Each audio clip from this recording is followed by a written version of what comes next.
Hey, church family. We wanted to take some time this morning to read from the Jesus story. I'd like to invite you to take some time to reflect on this passage. Then Jesus went with his disciples across the Kidron Valley to a garden called Gethsemane. When they had entered the place, he said to them, "Sit here while I go over there and pray."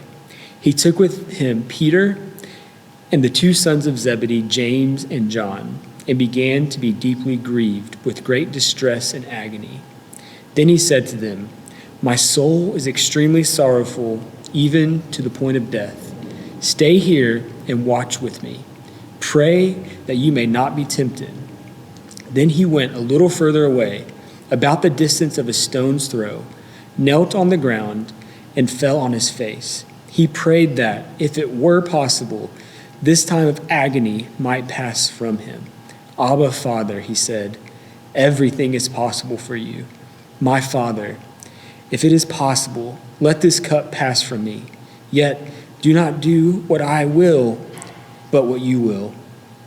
He returned to the disciples and found them sleeping. He said to Peter, "Simon, are you asleep? So you couldn't watch with me for even 1 hour? Watch and pray that you may not be tempted. The spirit is willing, but the flesh is weak." A second time he went off and prayed. "My Father," he said, "if you are willing, take away this cup from me. Yet if this cannot pass from me unless I drink it, do your will and not my own." Then an angel from heaven appeared to him and strengthened him. He was in agony and prayed even more fervently, and his sweat became like large drops of blood falling to the ground. When he got up from praying, he returned to the disciples and found them sleeping again, exhausted from sorrow, for their eyes were heavy. He said to them, "Why are you sleeping? Get up and pray so you may not be tempted." They didn't know how to respond.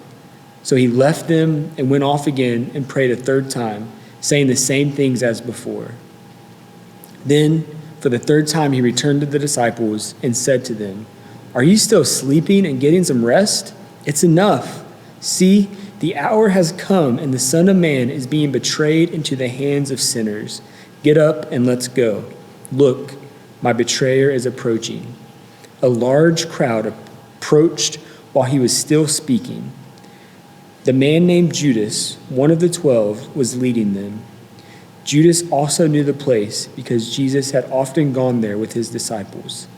So Judas came there, accompanied by a cohort of soldiers, officers from the chief priests, Pharisees, teachers of the law, and the elders of the people, all bearing torches and lanterns and swords and clubs. The betrayer had given them a signal. He said to them, "It's the one I kiss. Seize him and lead him safely away." As soon as he arrived, he approached Jesus to kiss him. "My friend," Jesus said to him, "why have you come?" "Greetings, Master," Judas said, and he kissed him. "Judas," Jesus said, "do you betray the Son of Man with a kiss?" Jesus knew everything that was about to happen to him. He stepped forward and said to them, "Who do you want?" "Jesus of Nazareth," they answered. Jesus replied, "I am." Judas, the man betraying him, was standing with them. When Jesus said, "I am," they all drew back and fell to the ground. Again he asked, "Who do you want?" "Jesus of Nazareth," they said.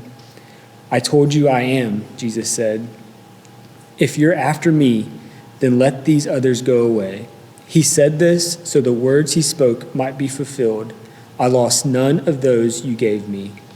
Then the cohort of soldiers and the chief captain and the officers of the Jews took and bound Jesus.